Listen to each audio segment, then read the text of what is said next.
Le Grand Matin Sud Radio, 7h-10h, Frédéric Brindel. C'est le moment où nous nous posons des vraies questions aussi, avec un invité qui fait référence. Cet invité, aujourd'hui, c'est Serge Guérin, et sur la question des seniors. Alors les seniors, à partir de quand? Peut-être 50, peut-être 50 ans, on va voir, on va en discuter avec ce professeur à l'INSEC Grande École, sociologue, spécialiste de la transition démographique, des enjeux de la longévité et de l'innovation sociale. Bonjour Serge Guérin. Bonjour. Et vous êtes tellement jeune en plus. Bon, on se pose tous ces questions et les auditeurs de Sud Radio nous en parlent très souvent. On va repousser l'âge de la retraite. Ah, très bien, on veut qu'on travaille plus longtemps. Bah nous, on veut bien, mais ce sont les employeurs qui ne veulent pas. C'est souvent le problème quand même. C'est-à-dire que, évidemment, il y a une logique à travailler plus longtemps. Je rappelle tout bêtement qu'on vit plus longtemps et qu'en plus on est plutôt en meilleure forme de manière globale. Après, évidemment, on peut dire tout ce qu'on voudra. Oui, il faut travailler plus longtemps. Si on met dehors les gens très tôt, ça va pas fonctionner. En fait, vous disiez 50 ans, dans l'entreprise, c'est souvent 45 ans. 45, ouais. Oui, c'est vrai, ouais. Effectivement. Donc, tous les auditeurs qui ont 44 ans et demi, il faut pas qu'ils s'inquiètent, quoi. Ça y est, ça va bientôt arriver. À 45 ans, on est considéré comme un senior dans l'entreprise. Et comment ça se voit, c'est qu'entre autres, on commence à beaucoup moins former les gens. La meilleure façon de vieillir quelqu'un, c'est de ne pas le former. Et donc, si on commence pendant 20 ans à pas le former, évidemment, à 60 ans, 65 ans, il va plus être nécessairement au niveau. Mais c'est un acte volontaire à la tête des entreprises, des fameux DRH, des chefs d'entreprise, ou c'est parce que la politique de formation, alors on l'a vu, c'est très fort avec les jeunes, mais en France, la politique de formation pour les seniors, c'est à revoir. Quel constat vous faites là? C'est quoi? Oui, c'est ça, c'est-à-dire que c'est plus ou moins conscient. Mais il y a dans l'idée de se dire, ils vont bientôt partir, ça vaut peut-être plus le coup de les former. Ou pour d'autres, dans leur tête, c'est est-ce qu'ils vont arriver encore à être formés? Vous voyez, on voit bien qu'il y a encore des représentations très négatives sur une grande partie des seniors. Alors c'est totalement faux, par ailleurs. Bon, je vais vous donner mon exemple. J'ai passé les 45 ans, j'ai fait ma carrière. C'est très gentil. J'ai fait ma carrière en télévision et c'est vrai que à partir de ce moment-là, tout le monde vous dit il faut des jeunes. Alors ça, c'est en télévision. On peut peut-être imaginer pour l'image, tout ça, mais ça concerne tous les secteurs d'activité, ça. C'est ça qui est fou, c'est qu'il y a de plus en plus de gens âgés dans la société. Il y a plus de gens de plus de 60 ans que de moins de 20 ans, par exemple. Et même cette année, en 2015, pour la première fois dans l'histoire de France, les plus de 60 ans sont devenus plus nombreux que les moins de 20 ans. Et en 2025... les plus de 65 ans vont devenir plus nombreux que les moins de 20 ans. Donc d'un côté, il y a une réalité démographique, et de l'autre côté, on va dire oui, mais il faut rajeunir. Vous voyez, il y a un côté un petit peu bizarre. D'ailleurs, parmi les chiffres que vous donnez lorsqu'on regarde votre pédigré, parce que vous êtes un très bon communicant, et c'est bien, vous mettez à disposition dans votre documentation sur Internet des chiffres. Vous dites en 1950, il y avait 350 centenaires, il y en a plus de 21 000 aujourd'hui. Donc ça va dans ce sens. Alors, je reviens sur ce qu'on disait. Est-ce que tous les domaines professionnels sont victimes, parce que c'est le mot, de ce regard, vous avez plus de 45 ans, c'est ce qu'on vient de dire, on va rajeunir. Non, pas tous quand même. Non, pas tous. Puis d'abord, il y a une réalité, c'est qu'il y a besoin, alors là, on voit que malheureusement le chômage est en train de remonter, mais il y a besoin de gens pour aller travailler. Il y a besoin de gens en plus qui sont compétents. Et donc assez souvent, on s'aperçoit que les gens qui ont un peu d'âge, ils ont de l'expérience, et donc ça peut être très utile. Dans le domaine de la santé, par exemple, il y a des gens, il n'y a pas assez de médecins. Il y a des médecins de plus de 75 ans qui continuent à travailler. Il y a des infirmières de plus de 75 ans qui continuent à travailler. Il y a des auxiliaires de vie qui continuent à travailler parce que on en a besoin, parce qu'on n'a pas assez de monde, par exemple, dans ce secteur-là. Et puis il y a aussi le fait qu'on ne peut pas avoir que des moins de 25 ans qui vont s'adresser à des plus de 50. C'est-à-dire qu'à un moment donné, il y a aussi une logique à ce que l'entreprise ressemble un minimum tout simplement à la société. Serge Guérin, du coup j'ai une question à vous poser sur l'exemple que vous venez de nous donner, sur la santé. Imaginons un homme de 50 ans ou une femme de 50 ans se dit on ne veut plus de moi comme commercial, etc. J'ai envie d'aider les gens, je veux travailler dans le domaine de la santé. Il y a des besoins, c'est clair. Ça veut dire qu'il faut repartir pour une formation de 5 ans avant de pouvoir... Alors, tout dépend du métier, tout dépend de sa formation. Tout le monde ne sera pas docteur, ça peut être infirmier, ça peut être... Mais quand même, oui, il y a ce passage où on doit repartir à l'école. Est-ce que ça, c'est aujourd'hui envisageable? Est-ce que ça ne nécessite pas de mettre en place des politiques? Bien sûr. C'est-à-dire que, en effet, ça aussi qui est fabuleux, c'est qu'on va pas faire toujours la même chose dans sa vie. Si on travaille 40, 45 ans ou plus, évidemment qu'on se renouvelle. Moi, j'ai un master alors, ça forme des directeurs des établissements de santé. J'ai des gens assez âgés qui peuvent venir parce que simplement ils se disent j'ai envie je suis un peu à mi-parcours professionnel, j'ai envie de faire autre chose, j'ai envie de trouver plus de sens par exemple. Donc je me souviens même, j'ai eu même un général une fois. Voilà, j'ai des gens très très différents. Ça c'est très intéressant. Alors concrètement, donc vous avez un master, c'est ça qui se trouve où à l'INSEC. Les cours sont à la Défense. Donc à la Défense. Mais on le trouve aussi. En il y a région le même master parisienne, à Lyon ou à Bordeaux d'ailleurs. Alors une auditrice par exemple de 53 ans qui se dit mais j'aimerais moi être à la tête d'un établissement tout à fait, médical. Ouais. Comment fait-elle? Alors là, tout dépend de son niveau scolaire, mais on peut aussi intégrer la VAE, validation des acquis de l'expérience, et selon son expérience, elle peut arriver plus ou moins vite, mais là c'est un bac plus 5, et donc elle a une formation, alors là c'est sur un an, il y a des cours, et puis il y a des stages. Un an, on se remet au travail, on va à l'université, il y a des aides, hop, et au bout d'un an, vous assurez quasiment de trouver un travail? Oui. Alors, peut-être pas tout de suite d'être directeur ou directrice, peut-être adjoint d'abord et ainsi de suite, mais très vite si la personne a les capacités, c'est des capacités finalement, surtout des capacités humaines quoi, tenir le coup, tenir le choc, être capable d'emmener son équipe, recul, sagesse. Et voilà, et vous voyez le mot, plutôt que dire l'âge, vous avez quel âge, vous avez combien d'expérience, finalement c'est ce que vous avez appris qui est important. Mais ça peut être quelqu'un qui a pas du tout les mêmes diplômes ou qui a pas du tout la même envie. Et aujourd'hui, on cherche des aides-soignants, on cherche des auxiliaires de vie, on cherche des infirmières et ainsi de suite. Et donc on peut aussi, sans avoir des formations très très longues nécessairement, trouver de l'emploi dans ces secteurs-là. Le frein, il y en a deux. Il y a la mobilité. Déjà, puisqu'on n'est pas forcément obligé de trouver un nouveau travail, de refaire sa vie à l'endroit où on habite. Donc bon, ça c'est un choix qu'il faut mûrir. Et peut-être le deuxième aussi, c'est de trouver un travail qui soit valorisant. Alors, d'un point de vue financier, mais d'un point de vue social aussi. Absolument. Un des éléments qu'on voit, et l'on voit d'ailleurs pour toutes les générations, c'est qu'il y a une problématique de sens. En fait, pourquoi je travaille?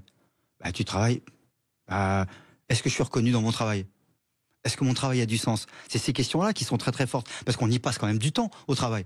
Et peut-être même qu'on n'y passe pas assez de temps parce qu'on travaille quand même pas beaucoup en France. Mais si on veut que les gens soient plus impliqués, c'est retenu. C'est aussi un message. Voilà. Et qu'il y a un enjeu là, dans le dernier bouquin que j'ai fait, S'il est vieux aussi, sauver la planète, je montrais bien que le fait de pas travailler assez n'aide pas ni en termes de santé, ni en termes d'accompagnement des personnes, mais n'aide pas non plus pour tout ce qui est transition écologique. Or, dans les deux cas, on a besoin sans doute de se retrousser les manches et d'en faire plus. Mais d'en faire plus et mieux avec un management qui laisse de l'autonomie aussi aux gens. Vous savez, le côté un peu jupitérien, tu vas faire ça, ça va quoi. Alors, déjà à 20 ans, on n'a pas trop envie, mais alors à 45, évidemment qu'on a encore moins envie. Donc c'est comment on trouve de l'autonomie, comment on permet de l'autonomie et comment en même temps, les gens sentent bien qu'ils sont reconnus, qu'il y a de la considération. Je suis considéré pour ce que je fais, je suis considéré pour ce que j'apporte, et puis je trouve qu'il y a du sens à ce que je fais. Bon, vous avez évoqué votre livre, j'allais en parler en deuxième partie parce que j'aime beaucoup l'opposition que vous y faites à l'intérieur, c'était entre la génération climat et les hockey boomers. Voilà, bon, mais ça c'est pour après parce que je ne vous lâche pas, vous le sociologue là-dessus. Cette image finalement du senior, est-ce que elle est typique à la France? Est-ce qu'elle est typique aux pays, on va dire méditerranéens? Parce qu'à chaque fois on donne l'exemple de la Scandinavie, qui sont des sociétés, on va dire, de référence. Est-ce que un Scandinave de 55 ans, socialement, professionnellement, il s'y retrouve plus facilement qu'un Français, un Espagnol ou un Portugais? La réponse est oui. C'est-à-dire que les pays nordiques, pour des raisons culturelles et autres, et aussi parce qu'ils sont plus pragmatiques, ils ont vu qu'il n'y avait pas assez de monde pour aller travailler. Ils ont dit, il faudrait peut-être se bouger un peu plus. Et puis ils se sont dit, mais financièrement, ça va pas être jouable, parce qu'en plus, il y a des aides sociales importantes et tout ça, mais en échange, il y a aussi une implication très forte. Donc ils ont dit, et il y a eu un accord avec les syndicats en disant, ça serait bien de travailler plus longtemps si on veut continuer à conserver un modèle social qui est plutôt un modèle très très solidaire. Et puis ils ont dit aux entreprises, mais c'est votre intérêt aussi, parce que ce sont des gens compétents, si vous continuez de les former, ils seront très bons, ils font plutôt moins d'erreurs que des plus jeunes et ainsi de suite. Donc c'est de montrer que finalement, c'est pas de la morale. C'est du pragmatisme, il n'y a pas le choix, et que en plus, ces gens âgés qui ont de l'expérience, s'ils sont bien formés, ils sont géniaux. Ils sont meilleurs pour la productivité. Voilà, il faut changer les mentalités. On va y revenir dans un instant avec vous, Serge Guérin. Je le rappelle, vous êtes sociologue. Nous abordons la seniorisation de la société. Merci pour ce néologisme, mais qui alors est très très facile à prononcer. Bon, il est temps que les mentalités changent, que les seniors soient considérés. Il y aura des solutions. Serge Guérin, vous allez en proposer. C'est promis sur Sud Radio. Dans quelques secondes, restez bien avec nous. Le Grand Matin Sud Radio, 7h-10h, Frédéric Brindel. Et il est 9h50 et nous réfléchissons à cette question de la seniorisation de la société, chère au sociologue Serge Guérin qui est notre invité. On a parlé de ce problème de mentalité à la française par rapport à d'autres pays, les vieux. Alors je vous donne des exemples, on va parler de sport. Il est temps d'en changer là, les joueurs de l'équipe de France là. Il est vieux, Griezmann. Deschamps, il est trop vieux, il faut des jeunes. Ou alors à la télé, il nous embête celui-là, faudrait mettre un jeune présentateur. Et puis, alors dans la guerre contre le réchauffement climatique, vous, Serge Guérin, avez écrit donc ce livre, et si les vieux aussi sauvaient la planète? Ben oui, parce qu'il y a une opposition entre la génération climat et les méchants hockey boomers. C'est terrible d'entendre toujours ça. En fait, le vieux... il entend toujours qu'il n'est pas bienvenu en France. Assez souvent, il y a quand même ça. Je me souviens dans une enquête que j'avais faite, un gars me disait, mais moi, je veux partir à la retraite, j'en peux plus, parce que vous comprenez, depuis que j'ai 53 ans, tous les matins, on me salue en arrivant au bureau. Alors papy, c'est quand la retraite? Et le gars, il me disait, j'en peux plus, quoi. Donc c'est vrai qu'il y a un discours un peu comme ça. Puis il y a aussi ce discours d'opposition. On est quand même dans une période en France où on passe notre vie à s'opposer. C'est les uns contre les autres, quoi. On va toujours parler d'opposition, et entre autres sur les générations, mais on le trouve évidemment sur d'autres sujets. Et quand on regarde les choses de manière un peu plus fine, un peu plus nuancée, malheureusement, tous les jeunes ne sont pas la génération dite climat. Il y en a plein. Oui, combien on a de, vous savez, les bouteilles de gaz inhalant, parce que moi je suis cycliste, hein, quand je m'entraîne par chez moi, je roule, et ce sont bien les jeunes qui ont jeté les bouteilles de gaz inhalant. Hein. Bravo pour la planète. Oui, c'est vrai. Enfin, on peut trouver comme ça plein d'exemples, plus ou moins. Mais par exemple, je m'amuse souvent à calculer à 25 ans combien de fois vous avez pris l'avion par rapport à Denise, 85 ans, combien de fois elle a pris l'avion. Et assez souvent, en 25 ans, on l'a pris déjà bien plus souvent que la Denise en question. Donc faut être un peu plus prudent là-dessus. Et puis c'est les comportements. Alors c'est aussi la vie, c'est normal. Les gens qui ont, je sais pas, 75 ans aujourd'hui, quand ils avaient 20 ans, ils avaient beaucoup moins de possibilités. Donc du coup, ils étaient moins pollueurs, parce que simplement, il n'y avait pas d'outils digitaux, parce qu'ils allaient à pied faire les courses, parce qu'ils allaient en vélo au boulot, et ainsi de suite. Donc il y a aussi des comportements, et c'est normal qu'ils ont changé. Mais c'est surtout que même si beaucoup de gens ont conscience qu'il se passe quelque chose, ensuite pour changer ou pour faire attention à cela, c'est pas si net que ça. Et globalement, on pourrait dire qu'il y a à peu près 20% des jeunes qui sont très attentifs à cette question-là, mais il y a aussi à peu près 20% des seniors ou des plus âgés qui sont compréhensifs. Personnes âgées, institutionnellement, vous dites à partir de 60 ans, c'est ça ? Oui, alors ça correspond à quoi, ça? C'est ça. C'est qu'en fait, c'est tellement aujourd'hui. Quand on demande aux Français aujourd'hui, ils se disent c'est plutôt même 67, 68, 69 ans. Vous voyez, donc ils retardent. Donc, globalement, aujourd'hui, on fait démarrer ça plutôt à 65 ans, mais 60 ans parce que pour la Sécu, à partir de 60 ans, on passe de la catégorie des personnes âgées. Vous savez, jusqu'à 59 ans et 364 jours, le dit, vous marchez, d'un seul coup, il vous faut une canne, quoi, du jour au lendemain quasiment. Vous voyez, donc il y a un côté un petit peu comme ça. Il y a plus de divorces après 60 ans aussi. On divorce après 60 ans. Absolument, là aussi ça montre, c'est très intéressant parce que ça montre aussi l'évolution de la sociologie, l'évolution des perceptions, l'évolution des comportements. Il y a 20 ans, 30 ans, on arrivait à la retraite, d'abord on n'était pas en super forme, ensuite parfois la dame n'avait pas travaillé officiellement, du coup elle avait une très petite retraite ou elle n'avait pas de retraite, et puis dans la tête c'était ça va pas durer très très longtemps. Là aujourd'hui les gens arrivent plutôt en forme, les deux ont travaillé, donc les femmes ont, même si malheureusement la retraite est plus faible que celle des hommes, n'empêche qu'il y a une retraite, et puis ils ont bien conscience qu'il y a devant eux 20 ans, 30 ans de vie. Donc à un moment donné on se dit peut-être que c'est le moment aussi que je repense à moi différemment, et puis on a pu évoluer différemment. Si on s'est rencontré à 25 ans, 40 ans plus tard il n'est pas impossible qu'on ait eu des évolutions différentes. Oui. Voilà. Alors justement parlons des octogénaires, puisque 20 ans après on y arrive. Vous dites, alors c'est vraiment très très beau ce que vous dites. Vous dites que les octogénaires sont la première génération à avoir vécu en une seule vie autant de changements tant historiques que culturels. Oui, c'est fou quand on y réfléchit. Vous vous rendez compte? C'est des gens, qui ne savaient pas qu'ils allaient vivre si tard. Personne ne leur avait dit, puisqu'on ne l'avait pas prévu, nous veillerions autant. C'était pas prévu. Donc, qu'ils arrivent et tout ça. Et puis, ils ont connu, alors, pas la guerre, mais enfin, on en a beaucoup parlé, la guerre d'Algérie, et ainsi de suite. Et puis, des changements économiques. L'ancien franc, le nouveau franc, l'euro, ainsi de suite. L'Europe qui se développe, des technologies de partout. Enfin, c'était quand même une époque où, avant les années 70, il n'y avait pas de téléphone. Quasiment personne n'avait le téléphone chez soi, par exemple. Voilà, donc, c'est des choses comme ça. Après, arrive l'Internet et tout ça. Il y a aussi un changement populationnel. La France, quand on regarde des images de la France des années 50 et de la France d'aujourd'hui, c'est pas tout à fait la même chose non plus. Donc c'est des gens qui ont eu à vivre plein de changements, plein de transformations, et sans doute qu'il n'y a aucune génération qui a vécu, justement sur une durée un peu plus longue, autant de transformations. Et finalement, ceux qui se sont adaptés le plus, c'est pas les gens de 20 ans. Bien sûr. Logique d'ailleurs. C'est pas de leur faute. Là où ils ont eu moins de choses d'une certaine manière. C'est mathématique, c'est physique, c'est naturel. Voilà, mais à 80 ans, vu les changements et l'accélération des changements, qu'ils soient technologiques, qu'ils soient géopolitiques, qu'ils soient maintenant environnementaux, fait qu'en une vie, mais vous avez, c'est plus la même vie. Quoi. Regardez sur la question, on se moquait souvent d'eux en disant, vous savez, quand ils disaient, il n'y a plus de saison.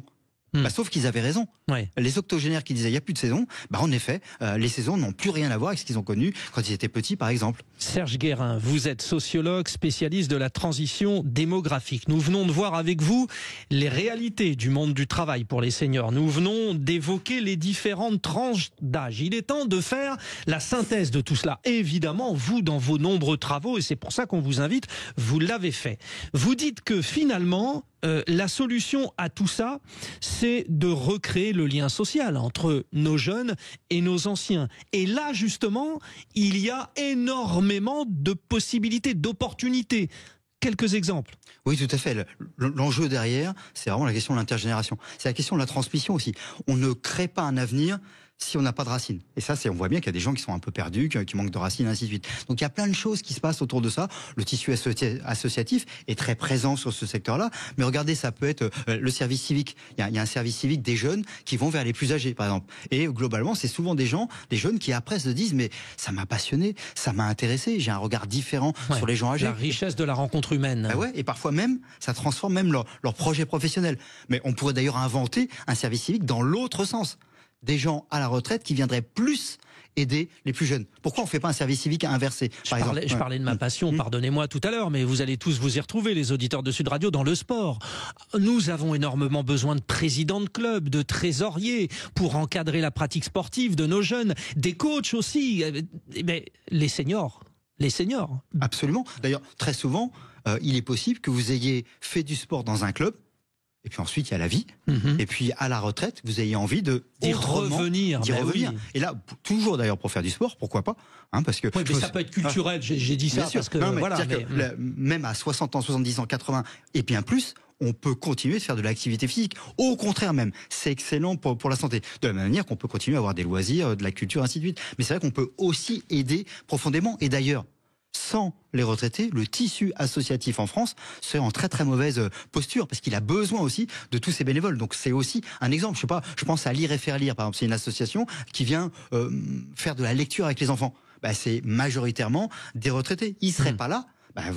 Vous ne faites plus cette activité. Donc, et puis, il y a plein de le rôle social des retraités, le rôle social des seniors est énorme. Évidemment, tout bêtement comme consommateur, tout bêtement comme aidant informel dans la famille. Alors, aidant parfois de manière très très dure, aidant un proche qui est en grosse difficulté, mais ça peut être aussi tout simplement aller chercher les enfants à l'école. 23 millions d'heures par semaine qui passent des grands-parents vers les petits-enfants, tout simplement pour aller chercher à l'école et ainsi de suite. Et puis ça peut être aussi un tiers de nos élus, je parle des élus pas dans la cour de récréation de l'Assemblée nationale, je parle des élus dans les communes, où un tiers sont des retraités, par exemple, qui filent un sacré coup de main aussi. Vous voyez, donc il y a plein d'endroits, et finalement, là, on les valorise, et puis on ne voudrait pas les valoriser dans l'entreprise. C'est complètement idiot.